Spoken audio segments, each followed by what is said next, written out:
आज हम लोग नया चैप्टर शुरू करेंगे मॉडल ऑक्सिलरी वर्ब्स। इन्हें हेल्पिंग वर्ब भी कहा जाता है और ये एक्चुअली में जो हमारा मेन वर्ब होता है उसकी मीनिंग को थोड़ा सा चेंज करने में हेल्प करते हैं।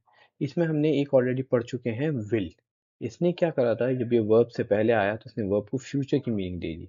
जैसे ईट खाना, विल ईट खाएंगे, स्लीप सोना, विल स्लीप सोएंगे। इसी तरह और भी हैं जिनको आज हम इस चैप्टर में कवर करेंगे। तो आइए हम आज का चैप्टर शुरू करते हैं, model auxiliary verbs.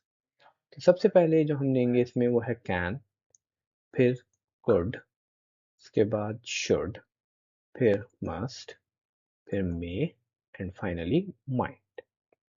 Auxiliary verbs जो हैं इनके बहुत सारी मीनिंग होते हैं। एक एक वर्ब कई सारे अलग अलग मीनिंग में यूज होता है। बहुत से इनके कॉम्प्लेक्स यूजेस भी हैं, लेकिन अभी हम सिर्फ एक बेसिक सिंपल मीनिंग के बारे में बात करेंगे जो इजी टू अंडरस्टैंड है और ये बहुत कॉमनली इंग्लिश लैंग्वेज में यूज होते हैं। तो आइए शुरू करते हैं हम आज का चैप्टर कैन के साथ। Can meaning and usage. तो कैन की सबसे पहली जो मीनिंग है वो है एबिलिटी। एबिलिटी का मतलब होता है कि ये काम मुझे आता है, मैं कर सकता हूँ, कैसे इसको करना है। इसकी एग्जांपल्स हो गई जैसे he can speak four languages, वो फोर लैंग्वेजेस बोल सकता है, यानी उसे ये काम आता है, वो जानता है। इसी तरह I can not understand French, मुझे फ्रेंच समझ नहीं आती है, यानी मेरे अंदर ये एबिलिटी नहीं है टू अंडरस्टैंड फ्रेंच लैंग्वेज। और तीसरा है क्वेश्चन। क्वेश्चन में हमने सिंपली क्या करा, कैन को शुरू में लिया है और ये बन गया question, can you teach English, क्या तुम इंग्लिश पढ़ा सकते हो। That means do you know how to teach English. अब आते हैं इसके नेक्स्ट मीनिंग पे, पॉसिबिलिटी। पॉसिबिलिटी का मतलब है इस चीज के होने के चांसेस हैं, ये पॉसिबल है। इसकी एग्जांपल देख लेते हैं, जैसे guests can come any time, मेहमान कभी भी आ सकते हैं, यानी इट्स पॉसिबल, इसके होने के चांसेस हैं। जब ये नेगेटिव में जाता है तो मीनिंग थोड़ी सी बदल जाती है। नेगेटिव में ये पॉसिबिलिटी के बजाय श्योरिटी की मीनिंग देता है। जैसे he can not reach on time, वो टाइम पर नहीं पहुंच सकता, यानी ये पॉसिबल ही नहीं है, वी आर श्योर कि वो लेट हो जाएगा। और क्वेश्चन में वही अगेन हम कैन को शुरू में ले आएंगे और एग्जांपल बनी, can they cancel the meeting, किस चीज़ की पॉसिबिलिटी है कि वो मीटिंग कैंसिल कर दे। अब हम आगे चलते हैं, कैन के और यूसेज के बारे में बात करेंगे, जिसमें सबसे पहले क्या आता है, रिक्वेस्ट। तो थर्ड मीनिंग कैन की हुई रिक्वेस्ट। जब हमें किसी से कोई काम कहना हो तो हम किस तरह से रिक्वेस्ट करते हैं, उसके लिए हम कैन यूज कर सकते हैं इंग्लिश में। तो जय, और इसकी फोर्थ मीनिंग होती है परमिशन। परमिशन का मतलब है किसी को इजाजत देना, परमिशन देना कुछ काम करने की, या किसी से परमिशन मांगना।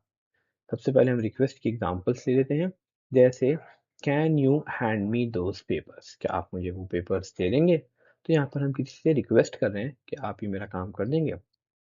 सेकंड हुआ, can you help us with the shifting, क्या आप हमारी शिफ्टिंग में, घर बदलने में मदद करा देंगे। फोर्थ आया परमिशन, जिसकी एग्जांपल हुई he can stay with us, वो हमारे साथ रुक सकता है, यानी हम उसे अलाउ कर रहे हैं, परमिशन दे रहे हैं कि वो हमारे साथ ठहर सकता है। और क्वेश्चन में वही कैन शुरू में आ गया, जब ये क्वेश्चन में आता है परमिशन में तो हम किसी से परमिशन मांग रहे हैं। पॉजिटिव में हम परमिशन दे रहे थे, क्वेश्चन में हम परमिशन मांग रहे हैं, can I use your computer, क्या मैं आपका कंप्यूटर इस्तेमाल कर सकता हूँ। चलिए अब आगे चलते हैं। Good. Good meaning and usages. Good के क्या क्या मीनिंग होते हैं। सबसे पहले ये भी सेम कैन की तरह एबिलिटी के लिए यूज होता है, लेकिन with a difference of meaning कि ये पास्ट के बारे में बात करता है, यानी पास्ट में ऐसा हो पाता था, कर सकते थे, अब नहीं होता है। जैसे she could run very fast when she was young, जब वो छोटी थी या यंग थी तो वो बहुत तेज दौड़ पाती थी या दौड़ सकती थी। इसी तरह I could defeat anyone in arm wrestling, मैं किसी को भी पंजे में हरा सकता था। तो मैं पास्ट की बात कर रहा हूँ, जो पहले पॉसिबल था, पहले ये एबिलिटी हमारे अंदर थी। सेकंड मीनिंग इसकी सेम एज कैन है, रिक्वेस्ट। जैसे हम कैन को प्रेजेंट में रिक्वेस्ट के लिए यूज कर लेते हैं, हम कुड को भी यूज कर लेते हैं, अब पास्ट से कोई लेना देना है। सिर्फ इतना फर्क है कि इसमें ज़्यादा रेस्पेक्ट होती है और ये ज़्यादा फॉर्मल होता है कैन के मुकाबले में, जब हम किसी से रिक्वेस्ट कर रहे हो।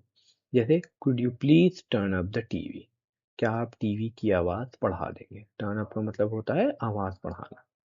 Could you close the window please, it's cold in here, क्या आप खिड़की बंद कर देंगे, यहाँ ठंड हो रही है। तो दोनों सेंटेंस में हम रिक्वेस्ट ही कर रहे हैं जैसे हमने कैन से करी थी, लेकिन इसमें ज़्यादा एक तरीके की रेस्पेक्ट है या ज़्यादा सिचुएशन फॉर्मल है। फॉर्मल का मतलब है आप किसी ऐसी जगह पर हैं जहाँ पे एक फ्रेंडली रिलेशनशिप नहीं है, वहाँ रिक्वेस्ट करना है तो कैन से बेटर होगा कुड यूज़ करना। अब हम आगे चलते हैं। हमारा नेक्स्ट ऑक्सिलरी वर्ब है should. Should meaning and usages. सबसे पहला जो शुड का हम यूज करेंगे वो है एडवाइस के लिए, फॉर एडवाइस। किसी को जब हमें मशवरा देना हो, मशवरा देने का मतलब ये हुआ किसी से हम ये कहें कि आपको ये करना चाहिए, आप ऐसा कर लो, आपके लिए अच्छा रहेगा, उसके लिए हम शुड बहुत कॉमनली यूज करते हैं।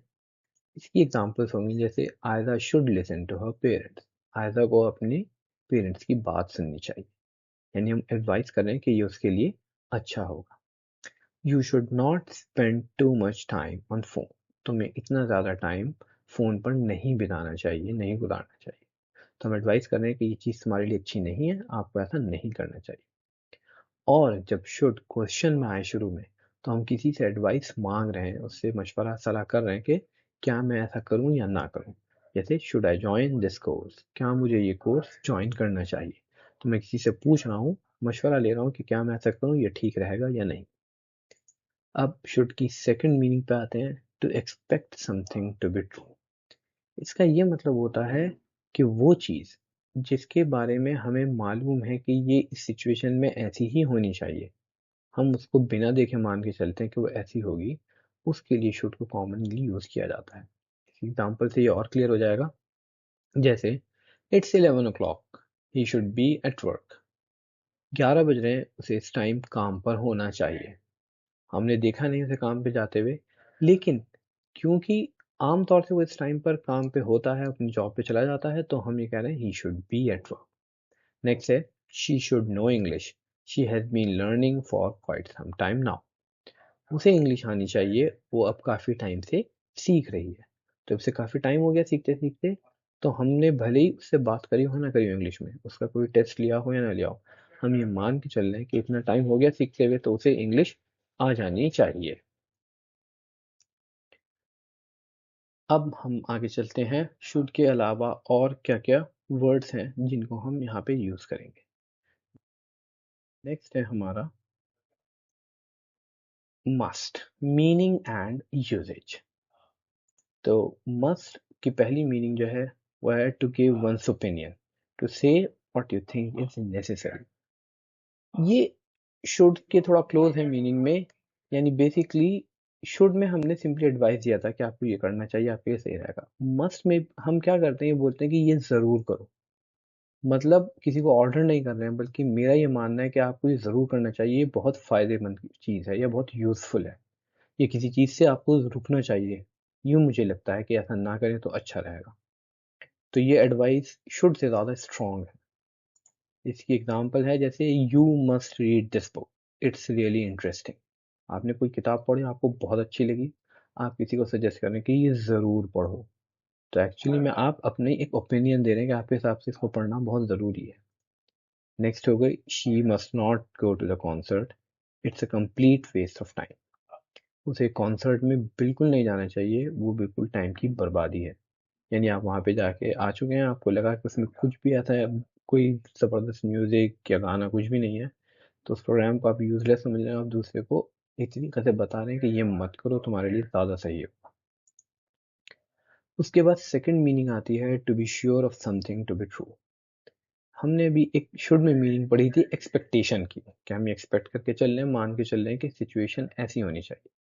उसी सिचुएशन के बारे में हम मान के चलें, एक्सपेक्ट करने के बजाय हम 100% श्योर हों कि हर हाल में ऐसी ही होगी, तब हम शुड की जगह मस्ट लगा देते हैं। जैसे एग्जांपल हो गई शॉप्स मस्ट बी ओपन। एक यूजुअल डे है, दुकान इस टाइम तक खुल जाती है, इसमें कोई डाउट ही नहीं है, तो हम सीधा कहते हैं शॉप्स हर हाल में खुली हुई हो। अगला एग्जांपल है he must be good at translation. कोई आदमी 20-25 साल से ट्रांसलेशन का काम कर रहा है, तो उसके बारे में हम ये कहते हैं कि वो ट्रांसलेशन में ज़रूर बहुत अच्छा होगा। आइए अब चलते हैं आगे। नेक्स्ट हमारा जो ऑक्सिलरी वर्ब है वो है मे और माइट। इन दोनों को हम ऑलमोस्ट एक साथ कवर करेंगे, क्योंकि इनकी मीनिंग में बहुत ही कम डिफरेंस होता है। तो सबसे पहली जिसकी मीनिंग है वो है to express doubt about a present और future situation, might express a weaker possibility. जब हमें प्रेजेंट या फ्यूचर सिचुएशन के बारे में ये बताना हो कि ऐसा शायद हो, हमें लगता नहीं है, चांसेस कम है, तो हम मे या माइट यूज करते हैं। जब हमें लगे चांसेस बहुत ही कम है तो मे से ज्यादा बेटर होता है माइट यूज करना। वैसे इंटरचेंजेबल है, आप कुछ भी यूज कर सकते हैं, या आपकी एक सेंस पे होता है, डिपेंड करता है कि आपको क्या सही लग रहा है। अगर आपको लग रहा है चांसेस बहुत कम है तो आप माइट यूज कर सकते हैं। इसकी कुछ एग्जांपल्स देख लेते हैं। जैसे he may be busy right now, अभी शायद वो बिजी हो। तो अगर शुड लगाया था हमने, शुड बी बिजी, तो एक्सपेक्टेशन हो गया था कि हमारे साथ इस टाइम बिजी होना चाहिए। अगर हम मस्ट लगा देते हैं तो हम 100% श्योर है वो हर हाल में इस टाइम पर बिजी होगा। और जब हमने मे लगाया तो हमें डाउट है, हमें लगता है शायद बिजी हो भी सकता है और ना भी। नेक्स्ट एग्जांपल है द कंपनी में launch new product next month. अब यही पहली एग्जांपल प्रेजेंट की सिचुएशन की थी, दूसरी एग्जांपल फ्यूचर की सिचुएशन की हो गई। शायद कंपनी नया प्रोडक्ट अगले महीने लॉन्च करे। इसी तरह their team might not be ready for such a tough competition. उनकी टीम शायद इतनी मुश्किल कंपटीशन के लिए, मुकाबले के लिए तैयार नहीं है, हमें इस बारे में डाउट है। और he might not attend the meeting, शायद वो मीटिंग अटेंड नहीं करेगा। आगे चलते हैं। मे की सेकंड मीनिंग है परमिशन। कैन की तरह हम मे को भी परमिशन के लिए यूज करते हैं, लेकिन इसमें माइट नहीं आएगा, सिर्फ मे ही यूज होता है। और ये कैन से ज़्यादा फॉर्मल है। यानी ऑफिस में या किसी हम टीचर की क्लास में जा रहे हैं रूम में, तो ज़्यादा बेटर होता है परमिशन मांगने के लिए हम मे यूज़ करें कैन के बजाय। इसकी एग्जांपल्स देख लेते हैं। जैसे यू मे सिट, कोई इंटरव्यू के लिए आया, उसको आप यू कैन सिट के बजाय क्या यू मे सिट बोले, ज़्यादा बेटर है क्योंकि ये ज़्यादा फॉर्मल है। मैं टॉक टू मिस्टर पीटर, आपने किसी को ऑफिस में कॉल किया, आपको मिस्टर पीटर से बात करनी है, तो आप मे लगा के एक तरीके से परमिशन मांग रहे हैं, क्या मैं उनसे बात कर सकता हूँ। और you may not use this computer, आप ये कंप्यूटर इस्तेमाल नहीं कर सकते। यहाँ पर हम किसी को अलाउ नहीं कर रहे हैं कुछ काम करने के लिए। तो ये हमारे ऑक्सिलरी वर्ब्स की जो है एक बेसिक इंफॉर्मेशन एक वो था, जिसमें हमने उसकी कुछ सिंपल सिंपल मीनिंग, उनका इस्तेमाल बताया एग्जाम्पल्स के साथ। इस वीडियो को ज़रूर शेयर करें और लाइक करना ना भूलें। Thank you so much.